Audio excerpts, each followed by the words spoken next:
dan segala isinya. Ibadah ini ditabiskan di dalam nama Bapa, Putra dan Roh Kudus, yaitu Tuhan Yesus Kristus. Kasih karunia dan damai sejahtera dari Allah Yehova Bapa kita dan dari Tuhan Yesus Kristus menyertai saudara sekalian. Amin.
mengkhianat, tapi dia tidak kembali kepada Nabi Yesus. Hanya uang yang dia terima 30 perak itu dikembalikan kepada pemimpin agama, tapi kita menolak, kita menjawab gas, menangis dan mengatakan saya sudah berdosa.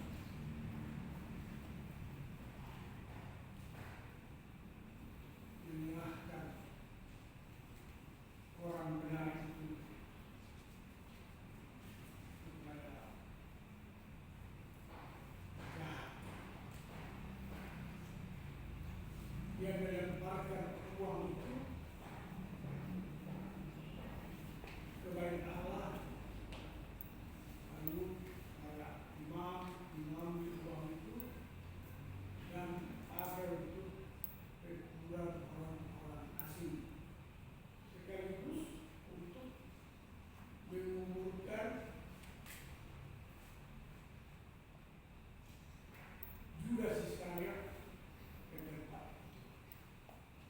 Artinya, sekalipun dia menyesal, bahkan sampai bunuh diri, dia tetap tidak.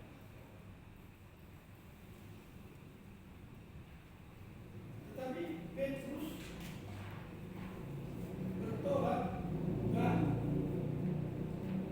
menyesali perbuatannya dan menangis, dan dia kembali kepada Tuhan Yesus Kristus. Hanya Tuhan Yesus di akhir perjumpaan yang Tuhan 3 kali Tuhan berkata sebagai upah perbuatannya, sebagai upah perbuatannya. Tuhan mengatakan 3 kali, gembalakanlah domba-domba. Dan ikutlah. 3 kali hanya satu, gembalakanlah domba-domba.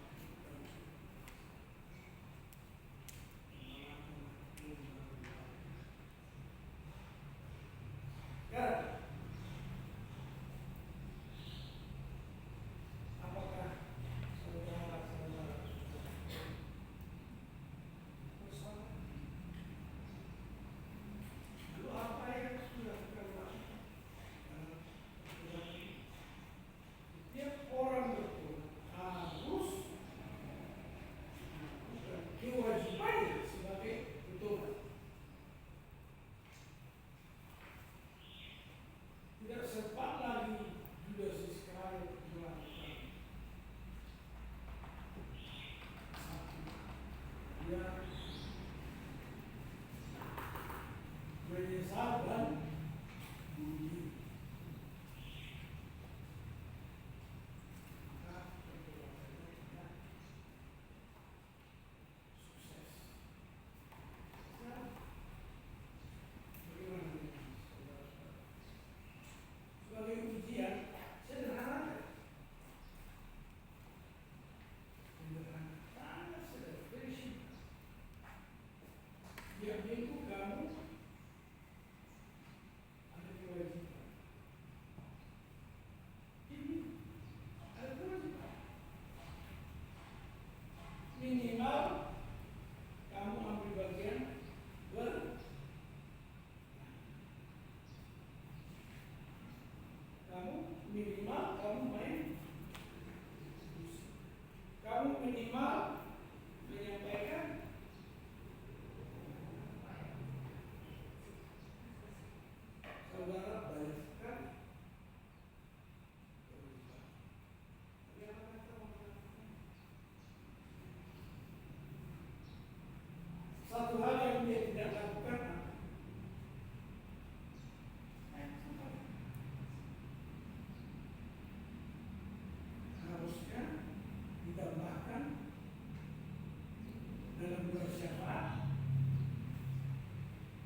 segala perkataanmu jangan membuat orang tersandung.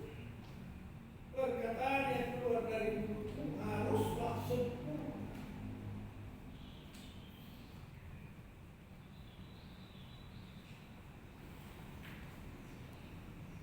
Jadi memang mengikuti Tuhan itu tak berbeda.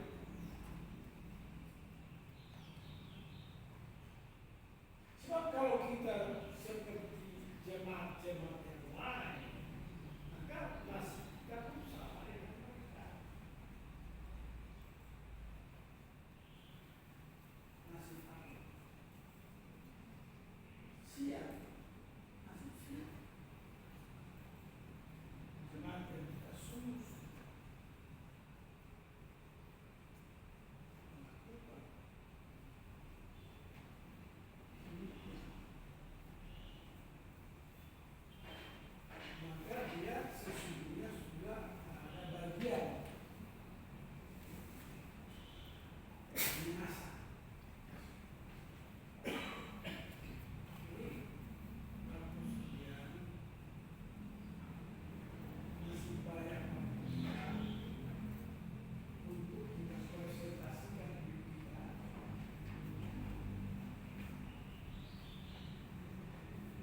dengan benar. Karena Tuhan itu adalah jalan. Dia adalah kebenaran. Dia adalah hidup yang kekal. Yesus.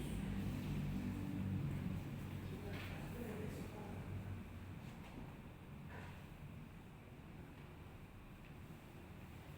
Marilah kita menggunakan peluang ini.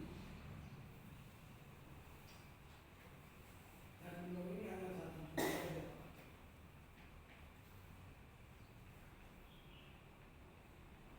Memberkati. Jadi bekerja keras.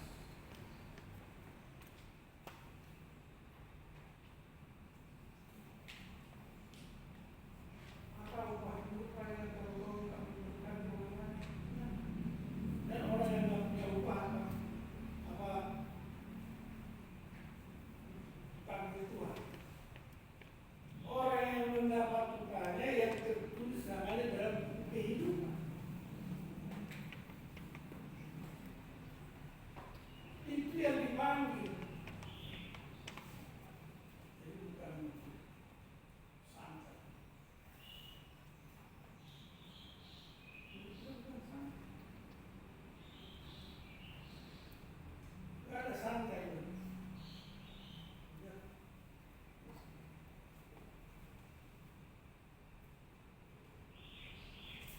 Mahasiswa-mahasiswa bersyukur.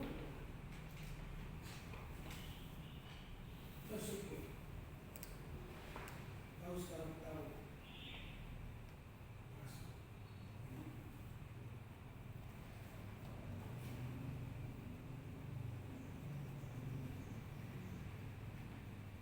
Kalau sudah bagus, kau hidup di dunia ini gak lama. Gak lama kita hidup di dunia ini. 100 tahun atau lebih. Tapi kita untuk Tuhan hidup untuk selama-lamanya. Upamu besar di surga. Upamu besar di surga.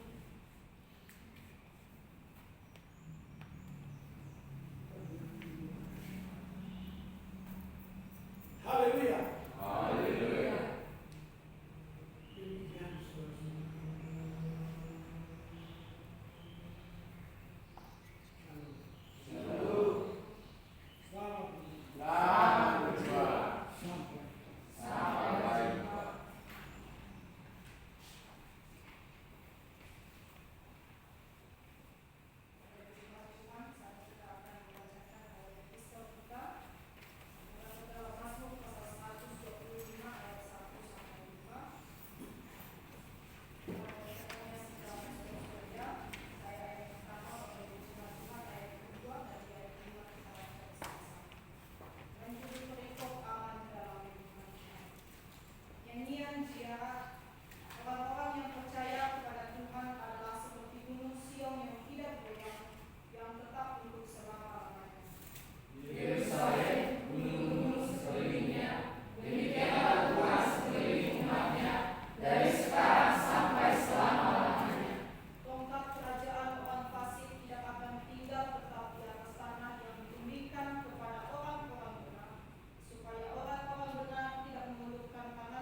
di dalam kitab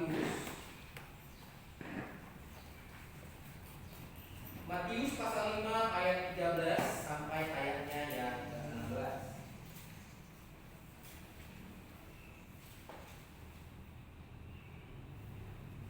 Sekali lagi dalam kitab Matius pasal 5 ayat 13 sampai ayat ke-16. Kita akan membaca secara responsorial. Saya membaca ayat ke-13, jemaat membaca ayat 14, dan di ayat ke-16 kita akan sama membaca. Dengan berikut, garam dunia dan terang dunia. Kamu adalah garam dunia. Jika garam itu menjadi tawar, dengan apakah ia diasinkan? Tidak ada lagi gunanya selain dibuang dan diinjak orang. Gimana?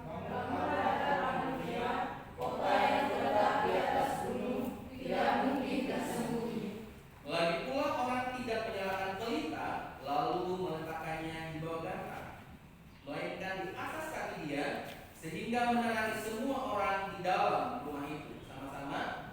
Demikianlah hendaknya terang bercahaya di depan orang, supaya mereka melihat perbuatanmu yang baik dan memuliakan Bapamu yang di surga. Amin. Jemaat yang dikasihi Tuhan, dalam pembacaan kita hari ini, bagaimana kisah tentang Yesus berbicara kepada para pengikutnya atau kepada murid-muridnya, menyampaikan pesan tentang garam dan terang dunia. Dalam perikop ini, bagaimana Yesus sedang berkhotbah di atas bukit. Sebelum kita lanjut, ini adalah ayat hafalan di minggu ini untuk mahasiswa. Harusnya semua mahasiswa bisa hafal. Amin. Karena kita setiap hari ayat hafalan, dan minggu ini adalah minggu ayat hafalan tentang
lewat sikap kita, orang bisa melihat bahwa yang kita lakukan adalah benar firman.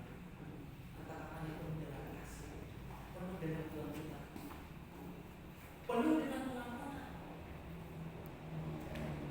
Tindakannya adalah tindakan menunjukkan Kristus ada di dalam hidup. Oleh sebab itu Allah mengatakan kamu adalah surga yang terbaik. Tanpa harus berbicara, saya ini adalah anak Tuhan, saya adalah Kristus. Ketika kita keluar di luar sana, ketika orang melihat bahasanya santun, ketika orang membutuhkan dia bantu, orang pasti berkata kamu anak Tuhan. Tanpa harus kita menyampaikan identitas kita.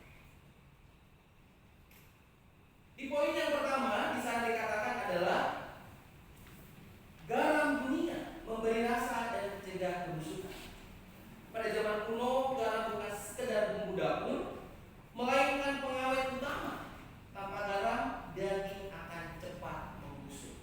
Jadi kalau zaman dulu belum ada namanya kulkas, ya, di negara tropis, jadi ini adalah garam yang dibuat, yang dipakai untuk mengawetkan makanan. Supaya apa? Supaya tidak busuk atau supaya awet. Dan di sini Tuhan berkata kamu adalah garam dunia. Jika garam itu menjadi tawar, dengan apakah ia diasinkan? Tidak ada lagi gunanya selain dibuang dan dinyalakan. Tuhan ingin menyampaikan kamu adalah garam dunia. Garam ini fungsinya apa?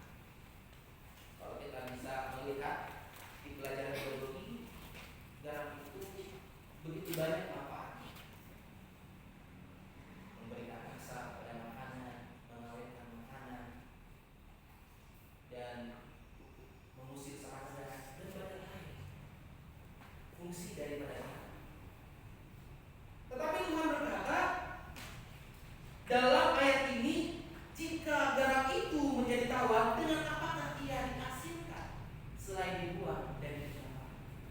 Pas saya baca artikel, ada cara, ada tahap-tahapan untuk membuat garam. Saya tambahkan, waktu saya sendirian di luar kota, Jakarta, tiap malam saya harus menjaga seluruh peralatan. Banyak televisi dan banyak orang. Tapi ada orang bilang taruhlah garam setiap itu setiap ada kesempatan kala jengking atau ular masuk.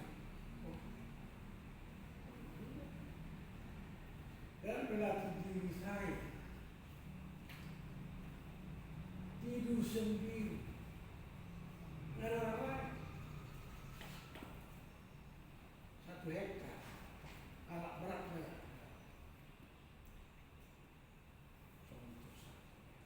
Seperti yang oleh disampaikan Romo, bahwa garam itu pun berfungsi untuk mengusir ular dan bukan lain-lain, berdiskusi. untuk menghindari menangkap. Sama seperti kalau camping, biasanya kalau kita camping di tengah hutan atau di perkebunan, kalau tenda itu selalu disarankan oleh leadernya supaya taburi garam sekitar tenda tersebut. Supaya apa? Mungkin supaya serangga atau binatang lainnya menjauh dari tempat itu. Adalah salah satu daripada. Dan kita bisa melihat di mana Tuhan berkata kepada para pengikutnya tentang garam. Fungsinya adalah pengawet, memberi rasa. Kalau kita makan tanpa garam, sepertinya rasanya hambar. Tapi kita bisa melihat kalau garam ini diberikan secara berlebihan, maka makanan tersebut tidak akan enak untuk dimakan. Demikian halnya kita sebagai anak-anak Tuhan, firman Tuhan katakan bahwa kita adalah garam. menjadi berkat kepada orang di sekitar kita. Kita memberikan rasa kepada orang di sekitar kita. Kita memberikan dampak dimanapun kita berada. Kehadiran kita menjadi garam di tengah-tengah dunia ini. Kehadiran kita menjadi garam di tengah-tengah keluarga kita, di tengah-tengah kampus, di mana kita berada. Jangan sampai sebaliknya. Ketika kita datang, orang selalu mengingat, si A sudah datang, bagaimana ini? Aduh, nanti dia bikin rusuh. Aduh, nanti dia bikin ini, bikin ulah. Tapi kalau kita menjadi garam yang sesungguhnya, kehadiran kita akan dinanti setiap orang. Amin. Selanjutnya adalah di slide berikutnya, terang dunia. Terang dunia menuntun dan menunjukkan kebenaran. Berbeda dengan garam yang bekerja secara tersembunyi, terang bekerja secara terbuka. Jadi kalau kita bisa melihat tadi, kalau garam ini tidak perlu ketika dia menjadi berguna, tidak perlu menunjukkan bahwa adalah garam. Bahkan garam ini akan melebur untuk memberikan rasa pada makanan. Jadi garamnya tidak kelihatan lagi. Tapi dia manfaatnya begitu luar biasa. Walaupun orang tidak melihat ada garam dalam makanan, tapi orang tahu, oh ini ada garamnya. Garamnya pas, takarannya pas. Manfaatnya begitu luar biasa. Tetapi dikatakan di sana terang dunia berbeda dengan garam yang memiliki sama-sama memiliki dampak. Kalau garam adalah dia tersembunyi, tapi kalau terang, firman Tuhan katakan terang bekerja secara terbuka. Kamu adalah terang dunia, kota yang terletak di atas gunung tidak mungkin tersembunyi. Tuhan mengilustrasikan tentang terang ini. Dikatakan kota yang terletak di atas gunung tidak mungkin tersembunyi. Kalau teman-teman pernah trip ke puncak, pada saat malam hari ada kota atau ada rumah di atas gunung, itu sangat-sangat terlihat. Oh ternyata di sana ada kota. Oh ternyata di sana ada perumahan atau ada perkampungan di atas gunung. Kenapa? Dia terlihat bercahaya. Ada lampu pada saat malam hari. Oleh sebab itu dikatakan tidak mungkin tersembunyi. Kota yang terletak di atas gunung tidak mungkin tersembunyi. Lagi pula, orang tidak menyalakan pelita lalu meletakkannya di bawah gantang, melainkan di atas kaki dia, sehingga menerangi semua orang di dalam rumah itu. Kalau kita bisa kembali ke zaman dulu, itu pakai lampu. Kalau zaman saya kayaknya masih ada di kebun, kita kan lampu cemporong.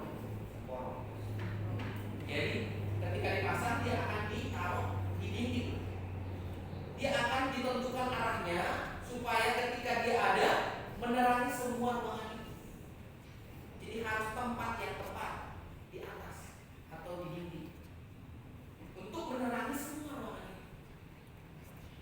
Karena kalau dia tidak diletakkan di tempat yang tepat, maka ruangan itu tidak menjadi terang. Apalagi kalau firman Tuhan katakan, apalagi kalau dia diletakkan di bawah tempat tidur, sungguh tidak ada gunanya. Oleh sebab itu dikatakan lagi pula orang tidak menyalakan pelita lalu meletakkannya di bawah gantang, di bawah tempat tidur, melainkan di atas kaki dia, sehingga menerangi semua orang yang ada di dalam rumah itu. Salah tempat bisa membakar. Ya, salah tempat bisa membahayakan, bisa membakar. Dipastikan bahwa ketika ada ini harus dijauhkan dari alat-alat yang mudah terbakar seperti kayu, kertas. Ya, apalagi kalau kita ketika mati lampu jangan sampai dinyalakan ini di dekat. Rumah terbakar karena korslet atau kompor lupa mematikan. Ayam kompor meledak, pemilik rumah mati. Itu di Kalimantan. Ya. Karena kalau berbicara tentang api, memiliki kelalaian sedikit pun akan membahayakan banyak orang. Ya, apalagi kalau rumah terbakar, itu resikonya sangat besar. Bukan hanya satu rumah saja, bisa berdampak ke rumah yang lain atau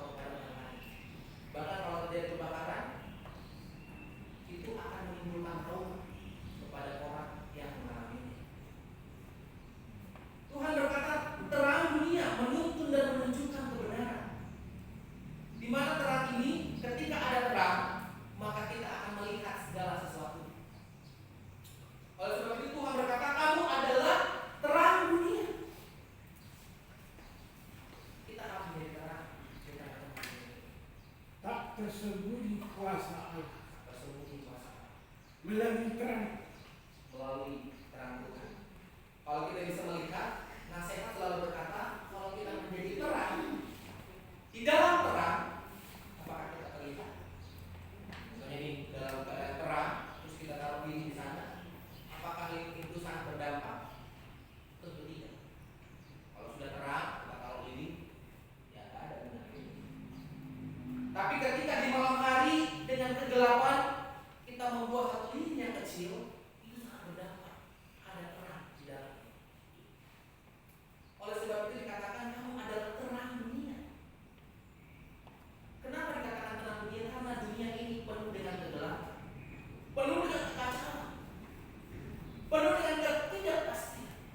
Itulah tugas kita sebagai anak-anak. Kamu adalah terang dunia, terang di dalam kegelapan. Karena ketika kita terang di dalam terang, kita pernah berdampak. Salah satu contoh ketika kita berbicara pada hamba Tuhan atau kepada anak Tuhan, apa harus Tuhan firman Tuhan berkata, saya sudah tahu. Biasanya itu ya, bisa jadi berbalas pantun, berbalas salah.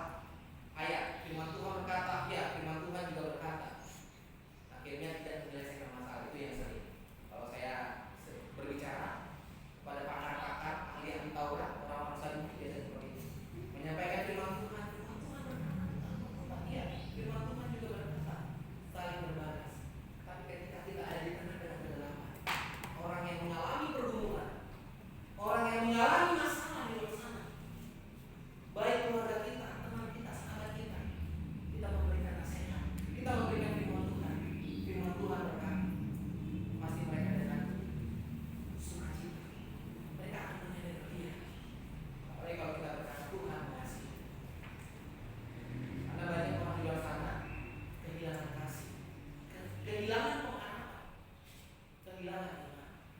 Disitulah tugas kita menjadi terang. Selanjutnya di ayat yang terakhir, di ayat 16,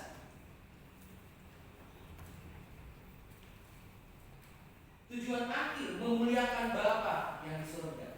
Bagian yang paling krusial ada pada ayat 16, supaya mereka melihat perbuatanmu yang baik dan memuliakan Bapamu yang di surga.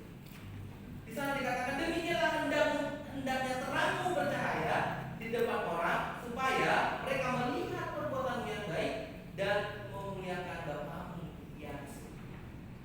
Tuhan berkata kamu harus menjadi garam, kamu harus menjadi terang. Supaya apa? Supaya ketika orang lain melihat engkau memiliki perbuatan yang baik dan memuliakan Bapamu yang di surga.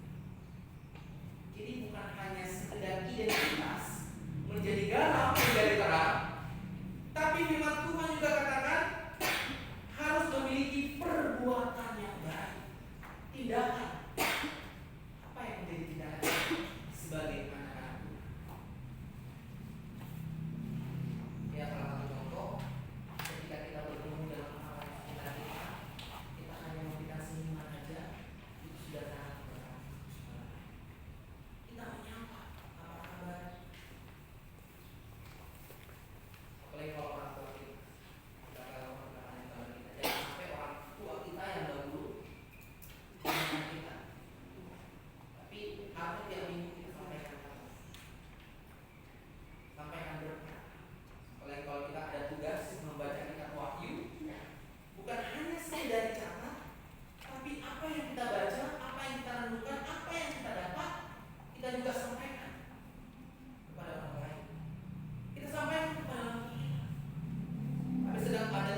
teladan.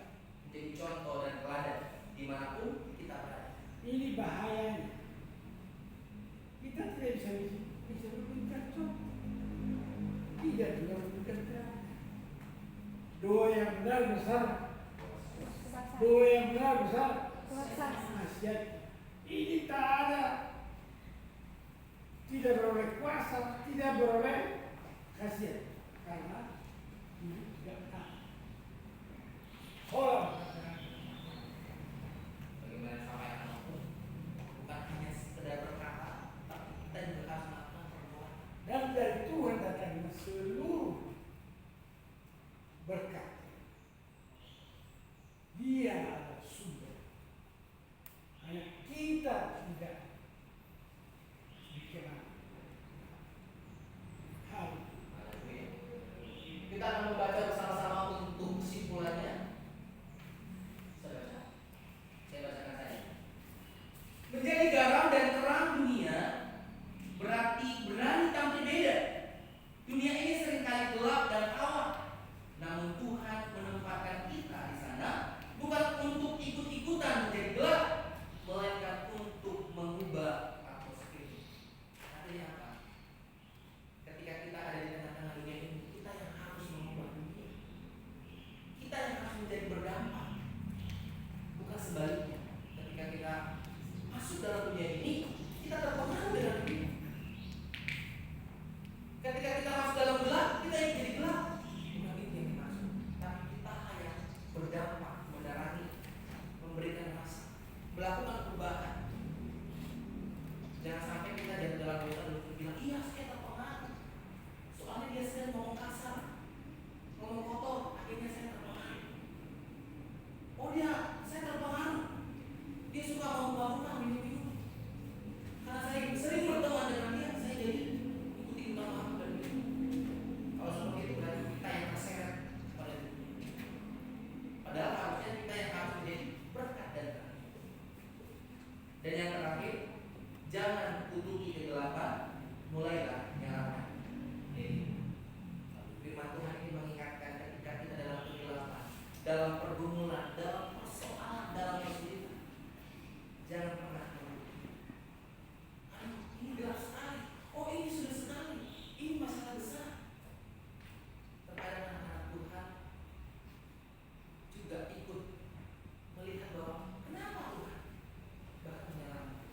Tapi kali ini kita diingatkan, jangan menutupi kegelapan, tapi mulailah nyalakan diri. Itu adalah iman kita, pengharapan kita, kasih kita kepada Tuhan. Walaupun kita di tengah kesulitan, di tengah kegelapan, mari kita mulai menyalakan diri kita, terang kita dalam kita untuk mengubah dunia. Amin firman Tuhan kita berdoa. Kami mengucap syukur ya Tuhan buat segala kasih dan anugerah-Mu yang melimpah atas kehidupan kami. Terima kasih buat kebenaran firman-Mu yang boleh mengingatkan kami, menegur kami, sehingga kami menyadari bahwa kami punya Tuhan yang besar, punya Tuhan yang berkuasa, yang berdaulat atas kehidupan kami. Mampukan kami ya Tuhan untuk melakukan kebenaran firman-Mu, sehingga hari demi hari kami boleh semakin berkenan di hadapan-Mu. Hamba-Mu telah selesai berbicara, tapi Roh-Mu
saudara kita menjadi contoh dan teladan.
Ayah, matikan ya. Ini bener. Jangan Ergon. Ciptakan semuanya. Mana piringnya?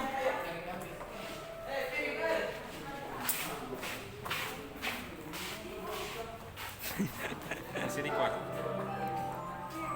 Buset.